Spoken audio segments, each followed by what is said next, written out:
Welcome to The Truth in Its Art. I am your host, Rob Lee, and today I have the privilege of speaking with managing partner of SAA EVI Development, Ernst Valery. Welcome to the podcast. Thank you, Rob. How are you? I am living the dream. I'm doing great. How are you today? I'm good. That's good to hear. Press releases, news, all of these different things have been coming out recently, and I want to hear it directly. I want to hear the truth directly from the person. Give us the vital stats and describe your mission and the work that you're doing right now. So the day job is real estate development, but the mission and the vision is, healthy communities. And also recognizing that, and I heard this in California once from Mitch and Frida Kapor.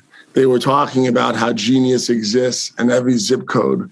And, that's something that really resonates with me. And it resonates not only as a person of color, like as a Black man, but it also, someone that, came to this country as an immigrant and being able to have opportunity and like believing in this notion of the American dream that we can all make it.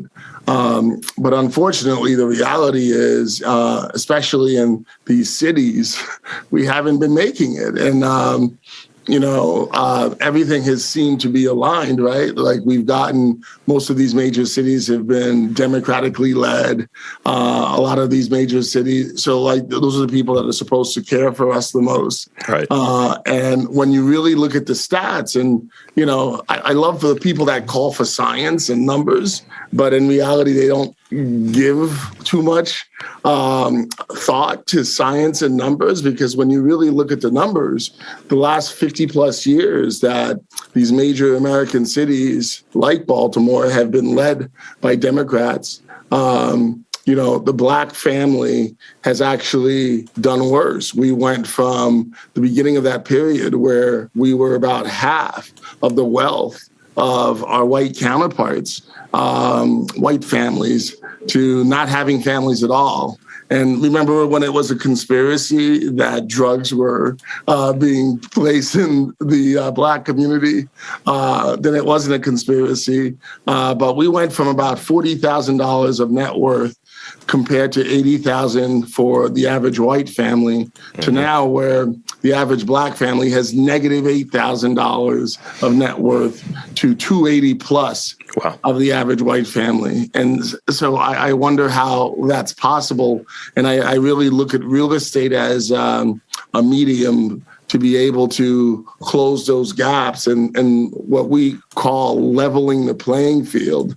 So I look at what I do as innovative or innovation. So we're trying to do a lot of placemaking. We're trying to go into the neighborhoods and the communities that, zero investment. And the neighborhoods that were, we went from redlining to appraisers, not, giving much thought to the communities that we live just because we live there. Right. And we used to think that was crazy. Right. And then it's been proven that if you have white photos in your home, the appraiser will actually appraise your property more. And so where have we gotten with racism? And the other part is sexism, right? I mean, those are the two things that I think hold our society back. And, we've got millions and millions of geniuses that come in Black skin and also in female bodies that we ignore, and we will continue to ignore them until we start to innovate to actually give them a voice. Yeah. And that's sort of what but that's what I do, right? And so I'm looking at tools to be able to empower and to truly invest in that community. One of the tools that, I think is the best tool is to provide equity to folks of color, especially Black people, and to provide equity to women. Yeah. The major banks, the powers that be in all the cities that I work, they haven't figured that out. And when we came out with the Equal Fund in 2021 last year, it was the only one that I could find that actually gave equity. Everyone else gives debt. And I mean, like, there's something biblical about debt that's like unhealthy. Right. And the debt that we get, and I've gotten debt, my debt is always 2 times, 3 times more than someone that has lighter skin than I do or who's white. And so that's the reality of it, whether that debt comes from a private institution or it comes from a bank, right? Or a bank like the state of Maryland or the state of New York. They find ways to underwrite us the same way. And so whoever it is, the second they say they're underwriting you just like a private bank, like Wells Fargo, you're not going to have a good time, because those institutions, they don't know. And they told us, I mean, like, I guess it was Maya Angelou that said, when someone tells you who they are, believe them. Right. And so when the CEO of such bank tells you that they can't find Black talent, it's because they don't look for Black talent. It's because they don't really mess with Black people. And so let's believe them instead of allowing them to create these corporate images, right? So like if I came down from space today, you would think the NFL owners invented Black Lives Matters and they are the biggest champions of equality and Black people, but they're the ones that created the issue, and then they co-opted and then they turn it into their own. And, like Colin Kaepernick says, the NFL, I mean, people are being sold and traded every day. It's like the slave trade.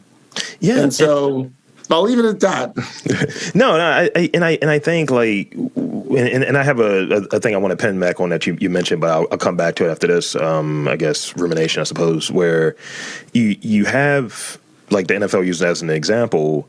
It's these kind of corporate sponsorships and like philanthropy, and ultimately this is a socially responsible thing to do. Hey, Breast Cancer Awareness Month, that's good to have awareness around it and, funding and all of that. But if a player's not wearing those proper colors, you're getting fined.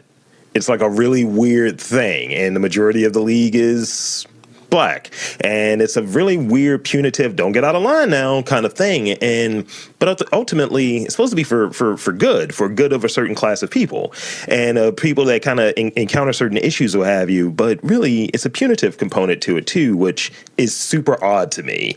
And when you mention like Black Lives Matter, it's like, are you going to do a month for that, guys, where you have to wear black and white, and if you're not wearing it, you can penalize like a Black person? It's like, all right, cool. It's really weird. Well, the whole thing, when we get a month here, a week there, a day here, Juneteenth here, it's to really it's control, right? It's let's encapsulate it and let's put it over here on the side there.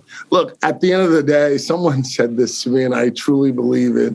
The effects of Jim Crow in this country. I mean, it's got to be the most brilliant thing that was done to control and to subjugate a people ever.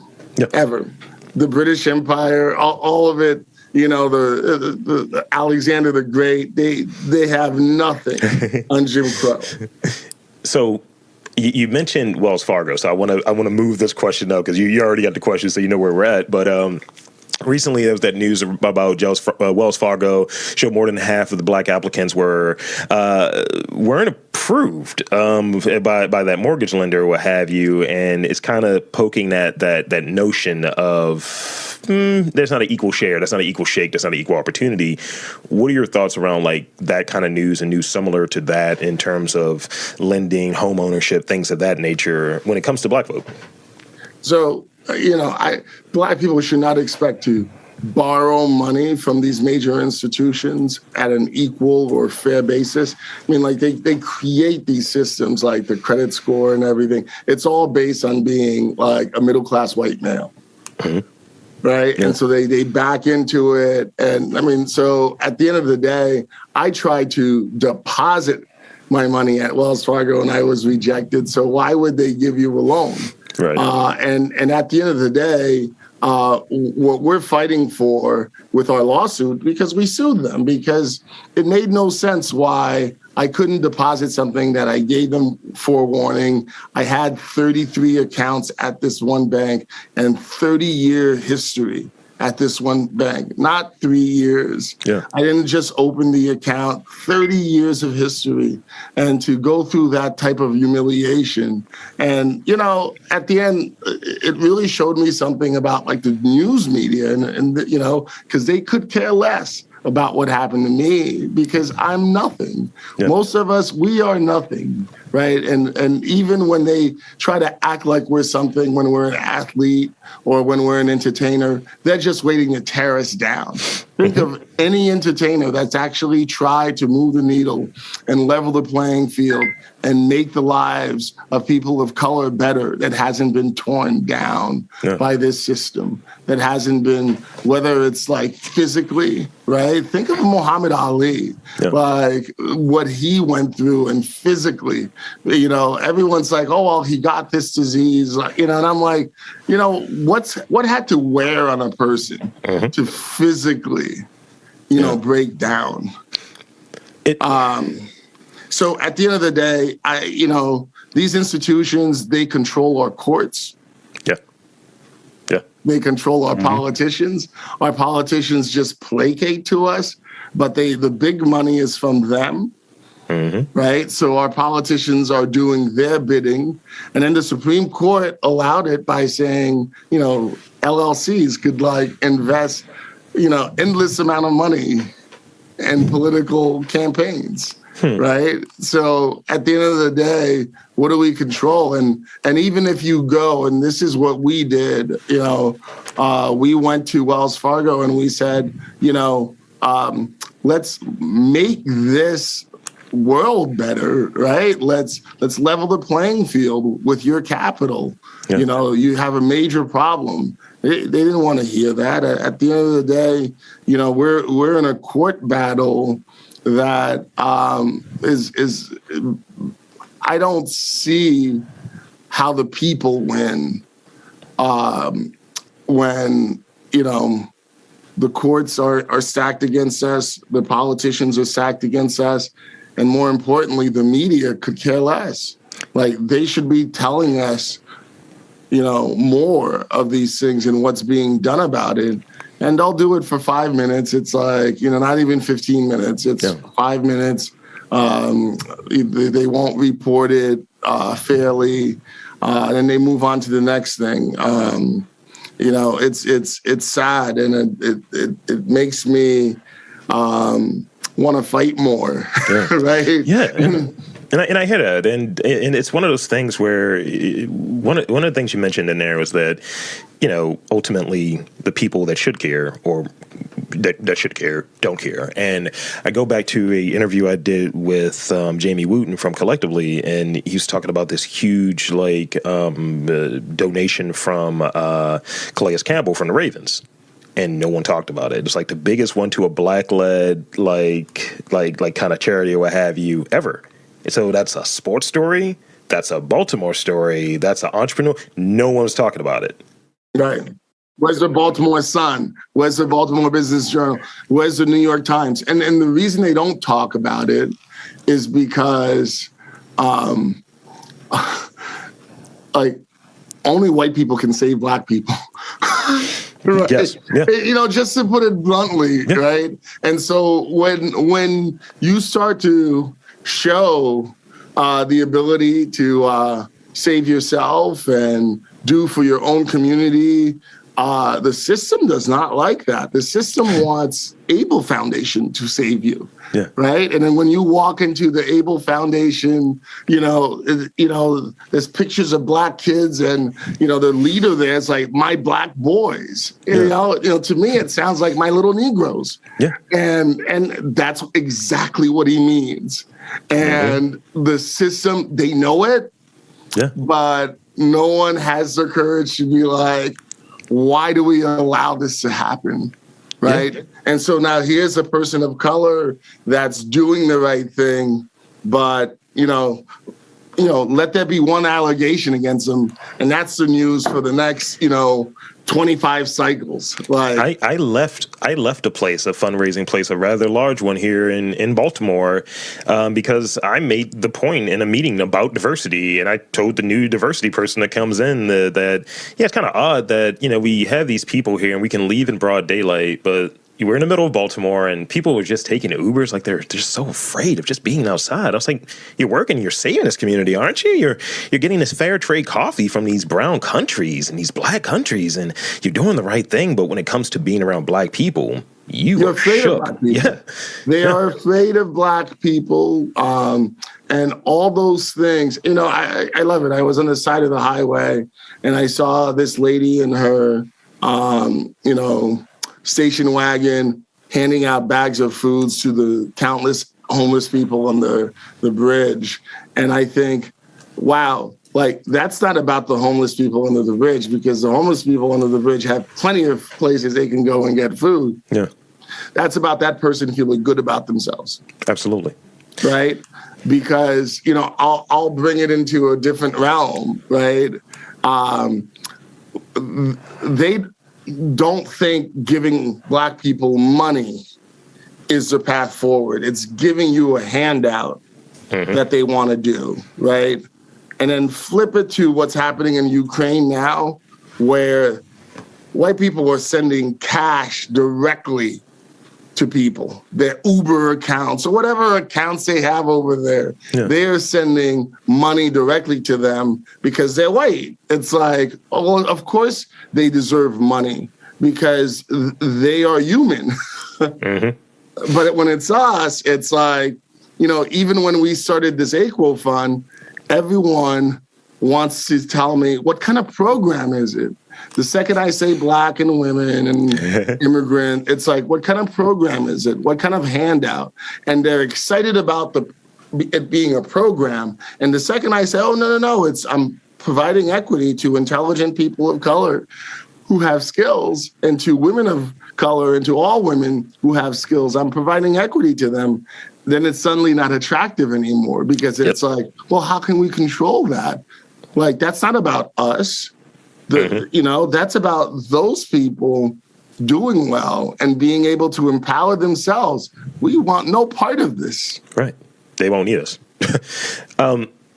So I want to move into this one because I read something and I think it was a cool observation. So it's my understanding that your mom's entrepreneurial background was very impactful to you growing up, and even now, could you share maybe a couple lessons that you learned from her that you apply to business today? She died in 2019, and it's like part of me died in 2019, and then I was thankful that she never had to go through COVID. And to kind of see everything deteriorate, right? Like COVID showed us how vulnerable we were as Black people. We lacked all sorts of things in our community. And, fast forward to now where we may be coming out of it, none of those things were addressed. Right. Just like we had this reset, nothing was touched. Nothing was touched. Fauci wants us to wear masks, the lack of medical resources in our community, none of it was touched. And so, going back to my mom, she never finished high school because in Haiti, once you learned how to read, if you were lucky, you learned how to read as a woman, you went into a trade, and she went into a trade.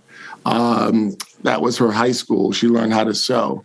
But I would take my mom's advice over any expert at Harvard Business School or,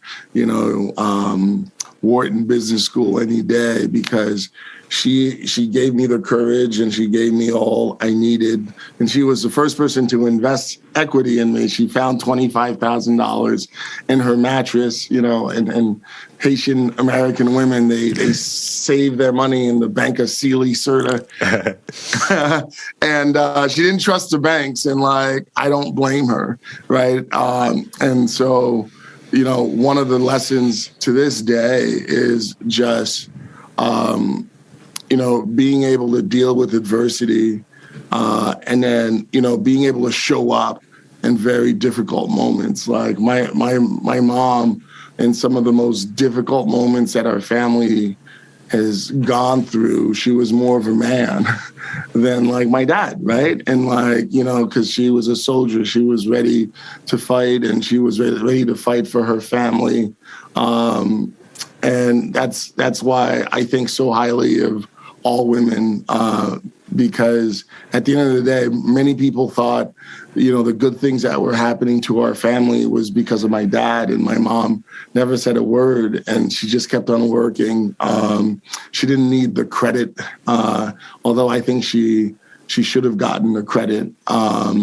But that happens to so many women that kind of keep it all together, and then some guy gets the credit. Right. And so but she showed me how to be like truly tough. And then, sometimes, as men, we think physically tough is the only kind of toughness that matters, but that mental toughness is so much more. And that's what she showed me. And I have to use that every day, right? Because I have a system that I live in. We work in multiple cities. My company, we're here in Baltimore, we're in Philadelphia, we're in New York, we're in Chicago, we're in Richmond, all sorts of different challenges. And if you are not mentally tough, it will physically and emotionally destroy you. And I realize that's what it's meant to do. It's meant to discourage you, right, so that we go back to the status quo. And my mom's also taught me about legacy. And, the things that she couldn't do in her lifetime, she was hoping that her sons would be able to do. And so, I'm living that legacy, and I'm hoping the things that I'm not able to do in my lifetime, that my sons and my daughter and my nieces and my nephews are able to do in their lifetime, to actually make this a better world for all people, where we could all live together and kind of deal with each other, just the content of our minds and our hearts, and not the color of our skins or what gender we are. And I think the reason why we've fallen back so much as a society, we're not advancing as much, is because we ignore genius. Because if it doesn't come in that right package, in Baltimore, it's always like, what school did you go to? And a lot of times they're asking, are you from the right package? Right. It's a shortcut to that without asking for it. And I'll use this before I move into that next question. I'll use this as, I just ask questions, right? What I do in this podcast is try to uncover things, try to highlight things, and expose people to stuff. And I remember, I'll help people out with their applications for jobs and things of that nature. And I remember I was like, look at the zip codes. I was like, where are the black people at? Where do you see black people? I was like, if you start putting down zip codes, because they ask for it now, that's their workaround of figuring out if you're black or not without asking if you're black. I was like, keep that in mind. And I was like, what do you mean? I was like, look, I'm telling you what they're doing. Like, put in a different zip code. I bet you get a different response. And, that's just one of those things that I've noticed on being on both sides of it. They can't ask it in a certain way because there's a legal parameter there, but, you can work around it. But really, at the end of the day, there's just parsers, algorithms, and some of these things are just baked in. And until you realize it, you're just going to keep falling into it. And it's that reset. We don't want to move forward. And that, I think, ties to that packaging assessment you made there, which is legit. You have the parsers. I work for one university that is very white, and I have a degree from an HBCU. Which one gets the attention? And that's just what it is. So I think buy-in and bringing community together can be challenging at times. Can you share some of those common challenges of building a community and keeping them together that you encounter, and how do we reprogram people to think beyond middle management? Yeah, so as a developer, you're universally hated, right? Because the way, and developers have earned that, right? And I also look at development as, and I've always said this, there is no course of study to become a developer. So there's no exam, there's no bar, there's no code of ethics like, the medical field where you say do no harm. To be a developer, you simply have to have your family be in the business. Yeah. Right. And hence why it's been so corrupt. And it's been, and not because good people don't come from families that developed, right? And, I feel like I had to kind of call out the Mannequin family because they've been good developers. And Thibault Mannequin, who's a developer today, he's one of the most gifted developers that I've ever met, and he cares, and he's also a good person. So, but I would say those are outliers. Right. That's being him and, doing the development the way that he does it and the people that he's brought together to do development and how mindful he is about his own privilege. Right. I think that's a big outlier. The norm are people that, they think they're up here and the rest of the world is here. And whatever they do, the crumbs will trickle down to the rest of us. And, there are also people that have used the Black and brown community to actually build their fortune, sponsored by the U.S. government. Right? Yeah. When you look at our ex-president, his father built affordable housing. And, I build affordable housing, but, I have, and now you have hedge funds that are getting into affordable housing. So that's like, some of these, bad actor developers on steroids, right? Yeah. And it's only going to get worse, right? And now you have hundreds of millions of dollars of subsidy that goes to creating like 1 or 2 units of affordable housing. And no one ever thought, well, what if we gave that subsidy instead to that Black family, to that brown family, to that immigrant family, and let them get into home ownership? So like that's to me, that I think that's where we're going to focus. We're going to focus on equity, going to intelligent and capable people of color. And then on the housing side, the development side, we're really going to focus on who's getting the subsidy and why. Like, does it really make sense?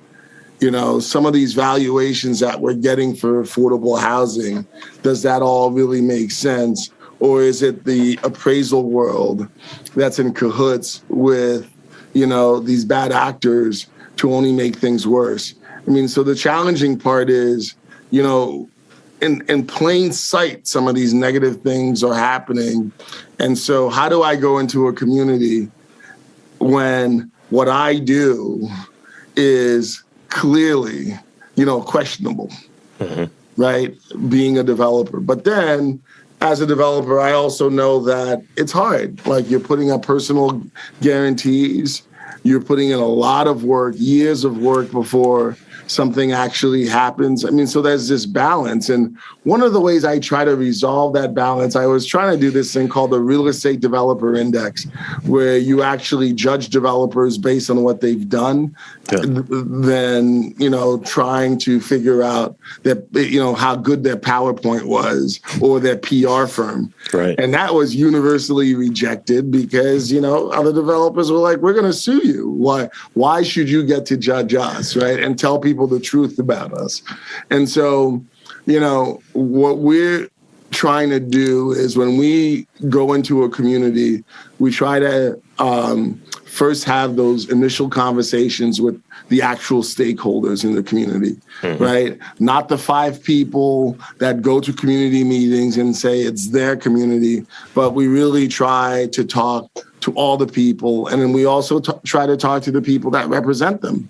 There are some great legislators out there, and I'll tell you about some if you ask, but like some of these legislators really care about their community. They really take the oath that they take seriously to serve. And so, you know, I had to take my mission and vision directly to the people. And then we set a path forward together, right? It's not like, oh, I have a vision for your community that I've only been in for 5 minutes. Right. It's, what is your vision and how can I help achieve that vision with the tools that I've gained from doing it in other places and from seeing similar challenges and knowing some of the financial tools that are out there, some of the, you know, design sort of like approaches that may work. Because ultimately we want to, placemaking is important. And when I look at placemaking as preserving the people that were there before, but also creating the resources and amenities that allow you to attract new people to come into your community in a respectful way at your terms. Yeah. Right. And so displacement is this thing that I think, you know, we wouldn't have gentrification that is such a negative thing if we were mindful about displacement. And then I also look at gentrification. It's been a tool used against Black and brown communities, right? It's always been like, you know, oh, you don't want these things to come in your community, and you've got, you know, activists that live in nice places telling you you don't want nice things in your community. Right. Instead of dealing with, well, how do I get nice things in my community and can still stay here? They're saying once nice things come, it should be our community. Right. And so a lot of Black people go around, when they hear gentrifiers, they don't think of themselves. I even, you know, there's like young Black professionals that are gentrifiers, but because they're Black, they can't be gentrifiers. Well, what's wrong with that picture? Which means that we're supposed to perpetually be an underclass. We can't like Starbucks and Blue Bottle coffee. Like, why not? We can't like beer and craft beer. Right? I think, you know, even though, you know, I'm part of Ministry of Brewing, I think people find it hard to accept that because I'm Black. You know, because the first thing they'll ever ask me is, well, what do you know about, and it's not even a question, it's like, it's demanding, what do you know about brewing? And I'm like, okay, did you ever ask Kevin Plank, what does he know about distilling alcohol? You know, it's like this accusation. How dare you do something that we consider white? And those are the things that we have to demystify those things, because, you know, it's an emerging market and it's an emerging sort of economy, and we always get left behind. And so, you know, that's the challenge. It's going into community and telling them that they're good enough, right? And telling them that we're going to go through this journey together where I'm going to be respectful of you, and please be mindful of all I'm putting on the line. A lot of times people don't know all that I put on the line, the personal guarantees. And when you do a personal guarantee as a Black person, it means someone's going to come after you. Well, you're not wrong. You're not wrong. That's all it means, because they'll come. You know, I had a major development company that we did a personal guarantee with. They came and they looked at me. They're like, it's amazing someone like you's been able to get all these assets and achieve.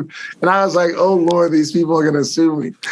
And lo and behold, because they weren't saying it being nice. It wasn't like, oh, this is great. It was like, wow, how dare you break this like untold, this tacit agreement that you're not supposed to actually thrive. Like, how did you get here? Right? You're not supposed to thrive. Like, you're not an athlete, right? And that's what happened to me at Wells Fargo. It's like the people there were like, you're trying to deposit, you know, millions of dollars. You're not LeBron. You're not any of the Michaels, you know, like, you're not an entertainer. How dare you, like, let's not let other people know this is possible. Right. Look, in DC back in the day, Chocolate City with, and this is one of the reasons I moved to Baltimore and this DC region, because I came to Baltimore and it was, like being from New York, you see, you don't see Black professionals per se. You see a couple here and there. It's like the white Wall Street person or whatever.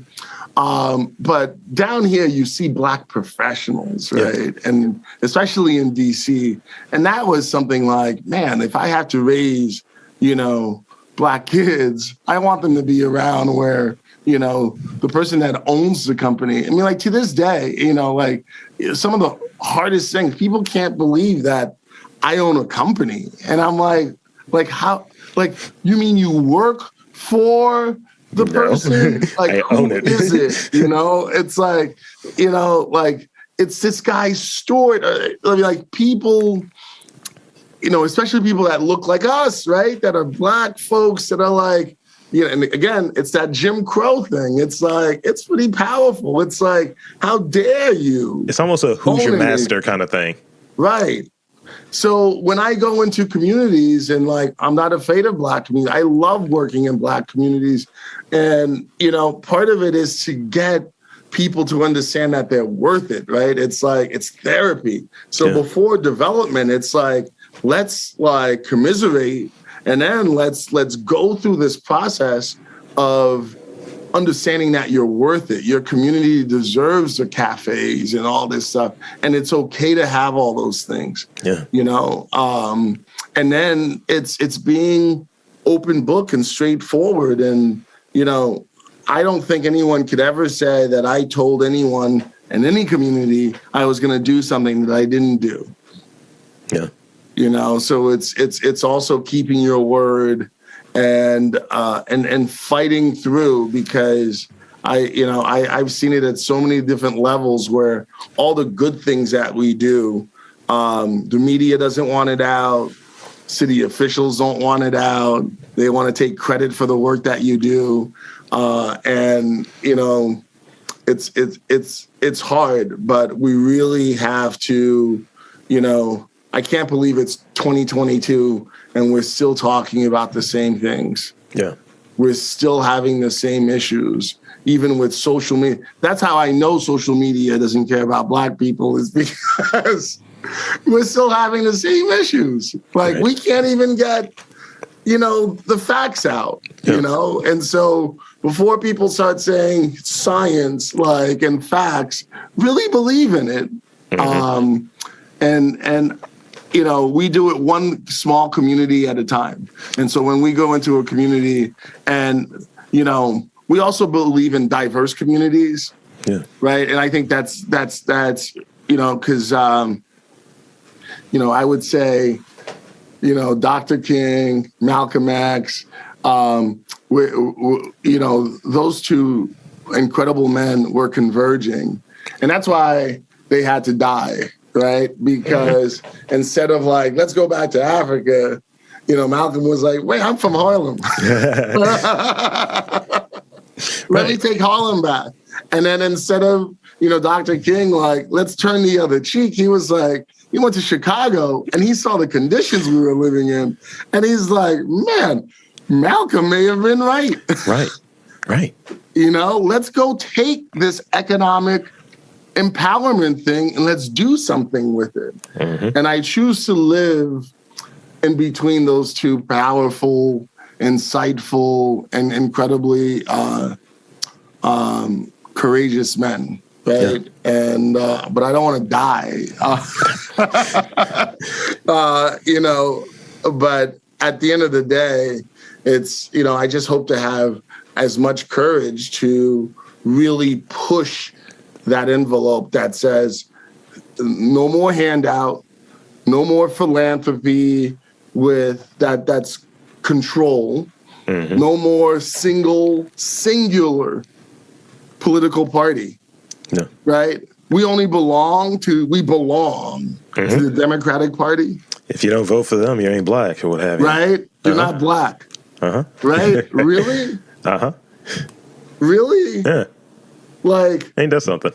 this whole control thing, I choose to live in a world that recognizes that we all belong, right? And so, like, I come from a multi-race family, and we all figure out how to respect and love each other and support each other. And so a lot of times when, I flip to, okay, but we all should be there, right? People don't want to go along with that because, we should, when we have a black bar, it should only be black people in there. When we have a black cafe, it should only, like, how does that make economic sense when the word minority means there's not that many of us? So if I'm going to have a business that only caters to black people, it's a failed business on day one. Yeah. Right. And I think that's the thing that kind of comes in doing this and being able to, like, talk to a little bit of everything. Like, really what I try to key in is, like, who are the people here? Who are the people that are contributing to culture, arts, those sectors? And I try not to say, oh, this is a black podcast for black, all of that. I try not to do that, but those things are baked in. And if you listen to it, it's like, oh, yeah, right. In February, he only had, like, black creator zones. That makes sense. In March, he only really was kind of keying in on focusing on amplifying, like women or what have you that are doing great things. So in that, it's just like, I don't need to really say it. My values are baked in with the work that I'm doing. If you're paying attention, you'll see it.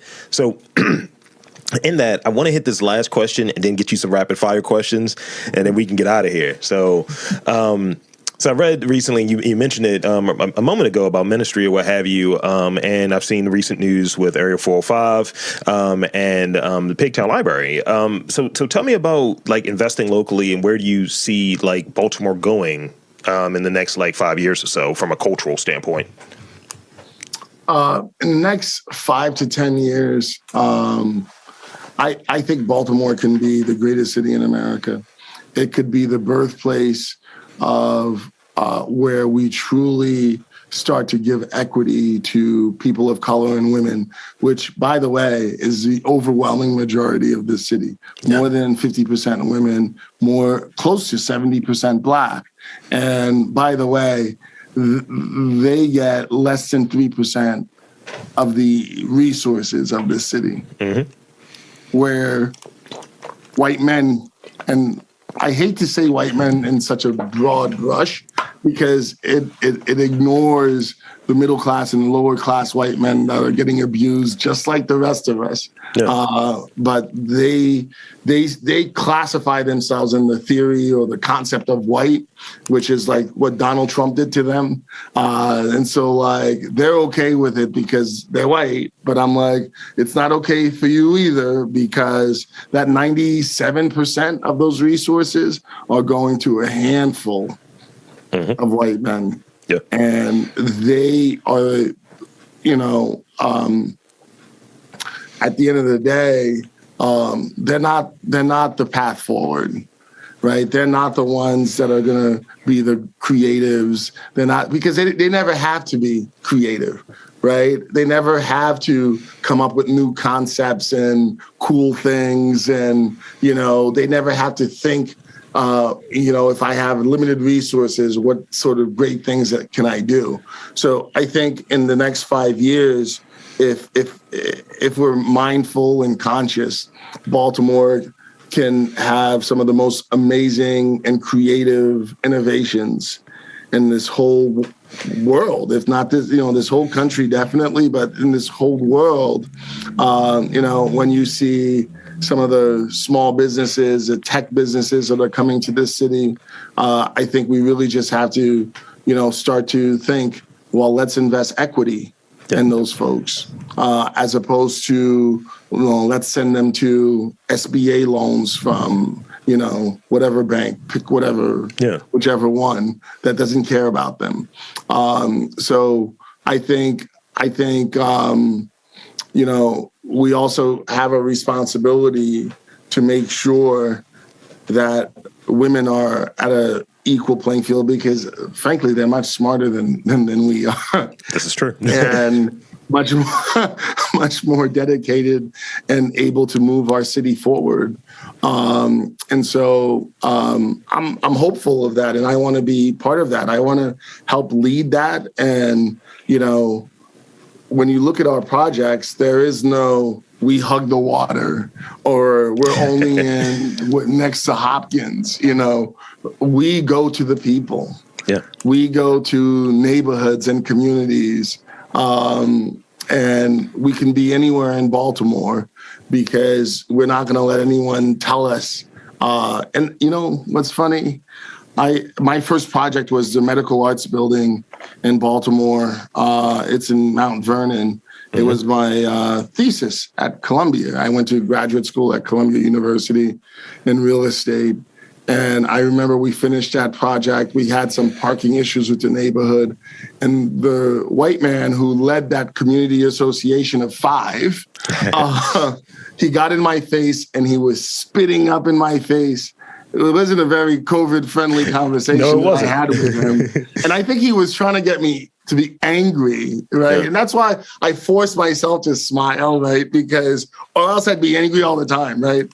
He was trying to get me to be angry and to be like this really negative image of a Black man in front of all these other people. And I said, look, Jason, like if I can't have parking in a neighborhood where every other building like mine has parking, you put me at a distinct disadvantage and I could go bankrupt. And he said, you could go bankrupt and leave. Right? It's like, and I'm like, wait a minute, isn't this America? Can't I be like, again, Jim Crow. Can't I be anywhere I want in this country? Am I not a U.S. citizen just like him? Right? And at the end, they want you to just leave. They want to discourage you. They want to beat you up, and they want you to just leave. And, I think we just have to have enough courage to fight for this city because the people, the vast majority of the people in the city, we deserve it. And you're worth it. You're worth it. And I think that there's just beautiful people all across this city. And, there's a Southern culture here. Yeah. There's a Southern warmness. I'm from New York. There's no warmness. Do not come near me. Baltimore has this Southern comfort and this Southern warmness, and the people are just beautiful, but they are abused. Yeah. They are significantly abused and taken advantage of by just about everyone that's in a position to do that. And I'm hoping in the next 5 years we get the mental health resources we need to understand that we're worth it and to understand that we can innovate here and that good ideas, great ideas, transformative ideas can come from this place. And that's what we're looking to do with all these different projects. It's like with Area 4 or 5, well, how do we preserve homes for artists? And then how do we preserve homes nationally for artists with a model that works? So with that being said, I want to quickly transition into my rapid fire questions. It's 4 of them real quick. And this has been great. It's a lot to unpack, but a lot of really important stuff that's being discussed that I think is going to be very valuable to people listening. And that's great. So I'm going to start off ridiculous because it just descends into ridiculousness. All of the goodwill that I create during this podcast, it just goes out of the window. So how often are you called Ernest versus Ernst?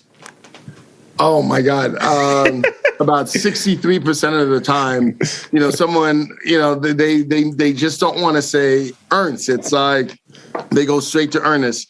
And sometimes I'll correct them and they still go back to Ernest. What's a piece of popular entrepreneurial advice that you just disagree with? That,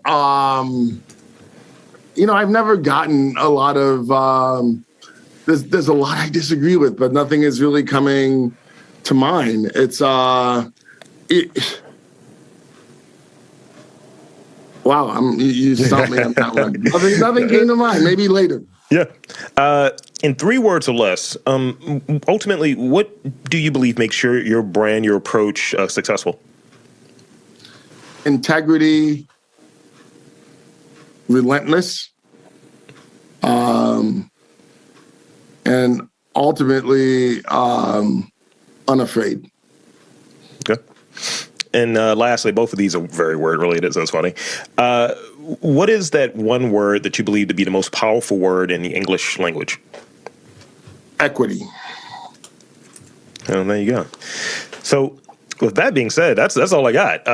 And I want to, 1, thank you for being on this podcast. And 2, I want to invite and encourage you to tell the fine folks where to check you out, more your work, and anything that you feel like we didn't really cover in this interview. And just, the floor is yours. No, thank you for putting a platform like this together. I found your way of thinking to be refreshing. And I think, it's the type of thinking that we need in order to leapfrog the current system that we're in. And it's not by mistake that it just seems that our politics can't come together, because at the end of the day, the only people who suffer, it's actually expediting the demise of communities of color. It's expediting the demise of women. We had an entire Me Too movement that I think set women back. We had an entire Black Lives Matters movement that I know set Black people back. And then on top of that, all of it was happening during this COVID time where, the people that were thriving before just did 10 times better, 100 times better. Yeah. And we just have to wake up and see that this whole last 2.5 years was a taking from the people. And we've got to spend the next 5 years, like you said, what happens in the next 5 years. In the next 5 years, we've got to gain momentum to get back to a true level playing field in a world, cities that work for all people, not just a handful. We just have to support each other, and we can't forget the mental health and the physical health, which was exposed by COVID, that, we're not physically healthy in a lot of these zip codes. And we also have to be mindful that redlining is alive and strong, and your banks are perpetuating it. Yeah. And, those banks, they are getting a lot of their, fuel, their capital from the U.S. Treasury. And it's through one of these things called CRA credits, right? And I just want people to know what banks are doing with this CRA credit. They're committing fraud. So what CRA means, it's Community Reinvestment Act, and you've got to do a certain level of investing in the neighborhoods that you're in. Just look it up, right? Yeah. A lot of banks here in Baltimore, what they do is they find a nonprofit and they give millions of dollars to that nonprofit to then give out loans to people of color and communities of color. So, that money goes to that nonprofit and they get CRA credits right away. Mm-hmm. But that nonprofit turns around and puts the money, guess where? Back at that bank. Puts it on deposit back at that bank. So now the money is back on deposit, and the bank gets credit for CRA, and they've got cash on deposit. And then they turn around and they tell that nonprofit, underwrite these people of color, women, all the people that they're supposed to be helping reinvest in. Yeah. Underwrite them as if they were normal, as if they were white. Right. From this very small group of white elite people that pass muster with them. Or worse, they tell them, be harder on them. And so that's why you have, when they make these announcements about what they're giving to this nonprofit, it's a big, storytelling thing.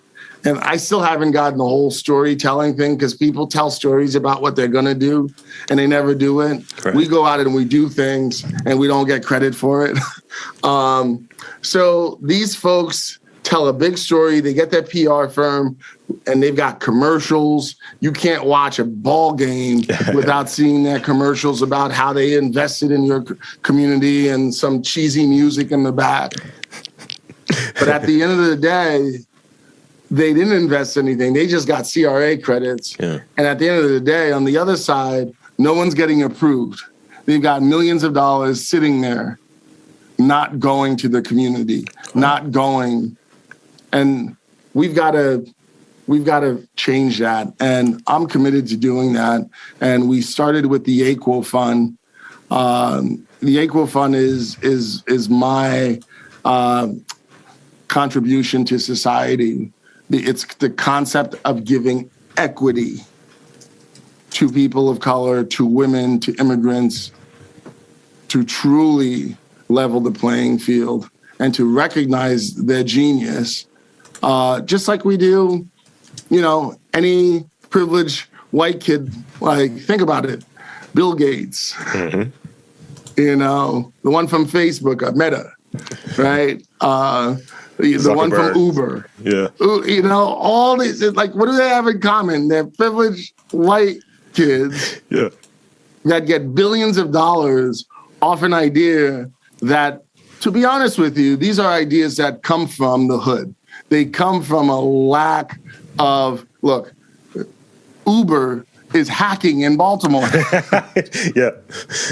Hacking with an infrastructure around it. If a black person had put that and a business plan, no one would have put $1 in it. Right. Right? Like, I see people hacking and I'm like, man, this has been going on for like 40, 50 years, ever since there were cars. It'd be great to have the logo when someone puts their fingers out, like, that's the logo that's on the app. Right. But we couldn't come up with it. It had to be a white person to make it right. Yeah. And that's what we have to change. Like, and I always hate saying white because it's not white. This is a color thing, but it's more of a class thing. Yeah. Right? So all those poor white boys growing up in Appalachia, growing up in central New York, like, this system's not going to notice you either. Right. Unless you sneak in the back door, marry into it, and then you could just, yes, from far away, you'll appear white. But when you get close to them and you start speaking and they ask you what school you went to, they're going to uncover you. Yeah. In England, there's the Queen's English and then what everyone else speaks. Like, you're speaking Cockney over there. What are you saying? Right? Yeah. So at the end of the day, it's to all of our benefit to make sure that the least recognized in our society, and let's be honest with you, with each other here, it's Black people. Sure. And then it's women. Yeah. Women physically. I mean, like, I always said to myself, man, this men's soccer team sucks. Yeah. And to find out they were getting paid more, than the women's soccer team, that's an obvious example. Right.